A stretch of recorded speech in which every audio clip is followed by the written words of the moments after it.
इस एपिसोड की शुरुआत में वसीरियस अंदर जाकर आर्तुक को रोकने की कोशिश करता है, लेकिन वम्सी उसके सामने आ जाता है। हकीम आर्तुक कहता है, मैं एक हकीम हूँ कमांडर, मुझे मेरा काम करने दो। गवर्नर की हालत बहुत नाजुक है।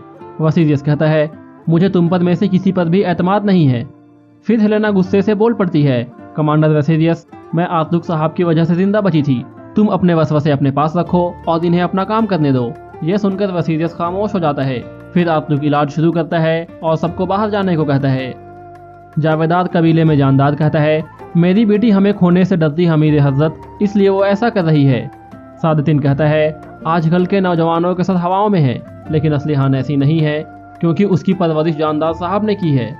दूसरी ओर चौलपन असलिहान से कहती है, कौन है जो सादतिन से शादी करना नहीं चाहेगा? वो एक बहुत ताकतवर आदमी है, तुम्हें ऐसा मौका बार बार नहीं मिलेगा।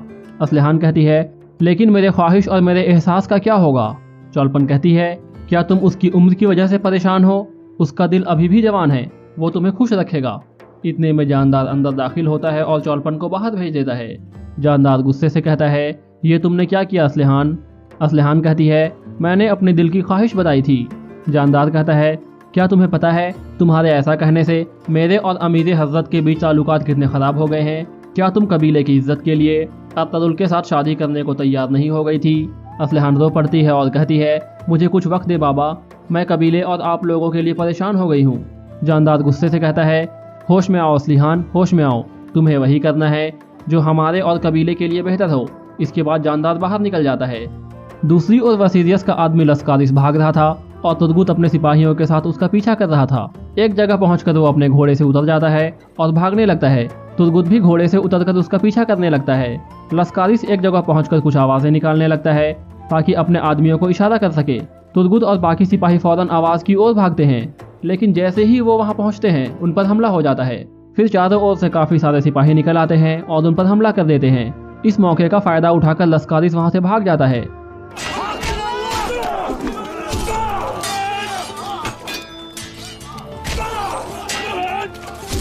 कुछ ही देर में लस्कारिस के सारे आदमी मारे जाते हैं और तुर्गुत दोबारा उसका पीछा करने लगता है।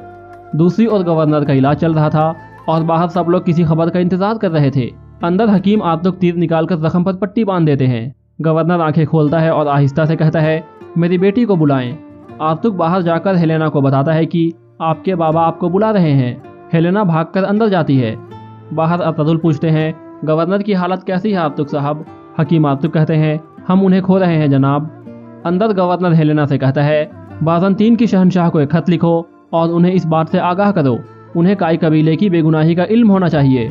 इतने में वसीरियस और अब्तुल भी अंदर आ जाते हैं। गवर्नर अब्तुल से कहता है, मेरी बेटी आपकी अमानत है अब्तुल साहब, इसको इस फितने से बचा लो। अब्तुल कहता है, मैं अपनी इज्जत की कसम खाकर कहता हूँ, मैं इसकी हिफाजत करूँगा। फिर गवर्नर की मौत हो जाती है। हेलेना रोने लगती है, जबकि वसीरियस अंदर से खुश हो जाता है। फिर वो अब्तुल से कहता है, तुम्हें इन्हें लेकर किले से बाहर नहीं जाना चाहिए था। मैंने इन्हें बताया था, लेकिन इन्होंने मेरी बात नहीं सुनी। यह सुनकर हेलेना गुस्से से कहती है, बहुत हो गया वसीरियस, क्या तुमने मेरे बाबा की बात नहीं सुनी? मेरे बाबा अब्तुल पर इतना एतमाद करते हैं कि उन्होंने मेरी जिम्मेदारी अब्तुल को दे दी है। वसीरियस कहता है, मैं तुम्हारे बाबा के बेटे के जैसा था, क्या तुम्हें दिखाई नहीं दे रहा कि मुझे कितना दुख है? फिर वसीरियस अपने सिपाहियों को हुक्म देता है, गवर्नर की लाश को किले ले जाने का इंतजाम करो। ये कहकर वो बाहर निकल जाता है। फिर हेलेना अब्तुल से कहती है, मेरे बाबा ने मुझसे कहा था कि मैं शहनशाह को खत लिखूं और आपकी बेगुनाही के बारे में बताऊं। अब्तुल कहते हैं, हम इस ईमानदार आदमी की मौत को ज़ाया नहीं होने देंगे हेलेना।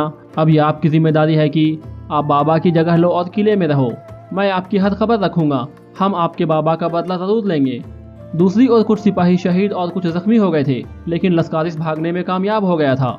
वहीं तुर्गुत अपने आप से कहता है, अगर गवर्नर मर गया तो इसका सारा इल्ज़ाम अब्तुल भाई पर आएगा। जावेदाद कबीले में सादतिन और ओराल शतरंज खेल रहे थे। सादतिन कहता है, सियासत में कई मर्तबा धोखे देने पड़ते हैं, वरना तुम जीत नहीं पाओगे। इतने में बातूहान अंदर दाखिल होता है और उन्हें बताता है कि हानली बाजार में कारा जैसद के गवर्नर का कत्ल हो गया है। ये सुनकर दोनों चौंक जाते हैं। सादतिन गुस्से से कहता है, लानत हो अब्तुल, तुमने एक बार फिर मेरे मंसूबों पर पानी फेर दिया।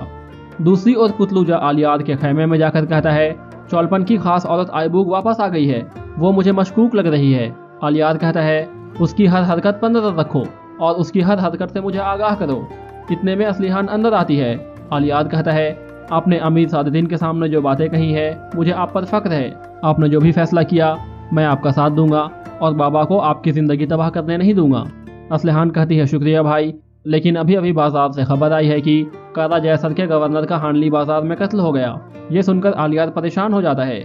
दूसरी ओर सादतीन कहता है अतदुल ने हमारी रियासत को बहुत बड़ा नुकसान पहुंचा दिया है। उदाल कहता है अब हम क्या करेंगे अमीर हजरत। सादतीन कहता है हमें यह पता लगाना होगा कि यह किसने किया है। मैं बाज़ानतीन की ओर खत भेजूंगा और दुख जाहिर करूंगा। उदाल पूछता है लेकिन अतदुल का क्या होगा। इतने में आलियार और असलिहान भी वहां आ जाते हैं। आलियार पूछता है क्या ये सच है बाबा। जानदार कहता है हाँ, अतदुल ने एक मरतबा फिर ऐसा काम कर दिया। आलियार कहता है अतदुल साहब और गवर्नर तो एक दूसरे से काफ़ी करीब हो रहे थे, फिर वो ऐसा क्यों करेंगे। सादतीन कहता है लालच इंसान से ऐसा काम करवा देती है। असलिहान कहती है मैं नहीं मानती कि अतदुल जैसा आदमी किसी लालच में पड़ेगा। सादतीन कहता है सच ये है कि अतदुल ने हमें जंग पर खड़ा कर दिया है। अब यह हमारी जिम्मेदारी है कि हम इस जंग को होने से रोक लें। फिर सादतीन जानदार से कहता है आप फौरन मेहमान खाने जाएं और वसीरियस को मेरी ओर से अफसोस जाहिर करें। साथ ही हाकिम आला के तौर पर अतदुल से कहें कि वो आपको बताए बगैर एक कदम भी नहीं उठाएगा। दूसरी ओर आइबूक के खेमे में दो औरतें बैठकर रो रही थी। इतने में कुतलूजा अंदर दाखिल होता है और उसे मरा हुआ पाकर चौंक जाता है। फिर वो औरतों से कहता है आलियार साहब की इजाज़त के बगैर कोई भी इसकी लाश को हाथ नहीं लगाएगा। दूसरी ओर अतदुल सख्त गुस्से में थे और हकीम आतुक से कहते हैं आतुक साहब हमने लोगों से क्या वादा किया था, हम ऐसे हुक्मरानी कैसे कर सकते हैं। हकीम आतुक कहता है उन्होंने जानबूझकर ऐसा किया है ताकि आपकी काबिलियत पर उंगली उठाई जा सके। अतदुल गुस्से से कहते हैं ये तो मैं भी जानता हूँ आतुक साहब, मसला ये है कि वो कातिल बाजार में दाखिल कैसे हुआ। इतने में तुदगुत वहाँ पहुँचता है और कहता है हमने उसका पीछा किया था सरदार, लेकिन उसने जाल बिछाया हुआ था। हमारे कुछ सिपाही शहीद भी हो गए हैं, हम उसको नहीं पकड़ सके। ये सुनकर अतदुल बहुत गुस्से में आ जाते हैं और कहते हैं तुदगुत मैंने तुम्हें इसलिए कमांडर नहीं बनाया था कि तुम जाल में फंस जाओ। तुदगुत कहता है मुझे माफ़ कर दे भाई। अतदुल तुदगुत को कॉलर से पकड़कर कहते हैं उसे हर जगह तलाश करो और उसे पकड़कर यहाँ लाओ। ये कहकर अतदुल बाहर निकल जाते हैं। अतदुल के जाने के बाद हकीम आतुक तुदगुत से कहता है अतदुल साहब अभी बहुत गुस्से में हैं, उनकी बातों का बुरा मत मानना। तुदगुत कहता है वो सही कह रहे हैं भाई, हम अपना काम करने में नाकामयाब हो गए। मैं तब तक चैन से नहीं बैठूंगा जब तक उन कमीनों को पकड़ ना लूँ। ये कहकर तुदगुत भी बाहर निकल जाता है। दूसरी ओर बामसी हेलेना के पास पहुंच जाता है। हेलेना रोते हुए कहती है बाबा की मौत मेरे सामने हो गई और मैं कुछ ना कर सकी। बामसी कहता है अल्लाह की यही मर्जी थी, आपका ऐसे रोना अच्छा नहीं लगता। हेलेना कहती है कहीं भी इंसाफ नहीं बचा बामसी, मैं जानती हूँ कि गद्दार हमारे अंदर ही मौजूद है और उसने ही मेरे बाबा को मारा है और अब मैं इस दुनिया में बिल्कुल अकेली हो गई हूँ।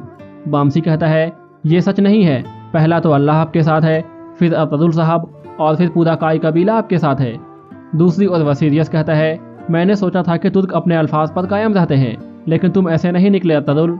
अतदुल कहते हैं ये हमला तुम्हारे ऊपर नहीं बल्कि मेरे ऊपर था। मेरे ही बाजार में मेरे मेहमान पर जो तीर चला है वो मेरे ऊपर चला है। हम वो तीर निकालेंगे और उसे वहाँ ले जाएंगे जहाँ से वो आया है। सुलेमान शाह का बेटा अतदुल अपने वादों पर कायम रहता है।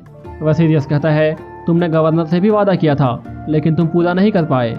ये मत भूलो कि अगर तुम उस कातिल को ढूंढ नहीं पाए तो बाज़ानतीन की हुकूमत तुम्हें और तुम्हारे इस महल को तबाह कर देगी। अतदुल कहते हैं जब वक्त आएगा तो हम गद्दारों को लटका देंगे। वसीरियस कहता है मैं देखूंगा। इतने में जानदार भी वहाँ आ जाता है और कहता है मुझे गवर्नर का अफसोस है, अमीर सादतीन ने भी अफसोस जाहिर किया है। वसीरियस कहता है शुक्रिया जानदार साहब, ऐसे ही वक्त में पता चलता है कि कौन अपना है और कौन पराया। मैं उनकी लाश को उनके दोस्तों के पास ले जा रहा हूँ। ये कहकर वसीरियस बाहर निकल जाता है। दूसरी ओर लस्कारिस वापस वसीरियस के किले में पहुंच जाता है। पेट्रस कहता है तुमने वसीरियस के सामने अपनी बहादुरी साबित कर दी है। लस्कारिस कहता है जब तक हम सारे तुर्कों का खात्मा न कर दे तब तक मैं चैन से नहीं बैठूंगा पेट्रस। पेट्रस कहता है अब वक्त आ गया है कि हम पाक जंग का आगाज करें और इस जमीन से तुर्कों को साफ कर दें। लस्कारिस कहता है तुम मुझे बताओ कि क्या करना है। पेट्रस कहता है तुम सीधे जावेदार कबीले में जाओगे और उदाल की ख्वाहिशात को और बढ़ावा दोगे। और यहीं ये एपिसोड खत्म हो जाता है।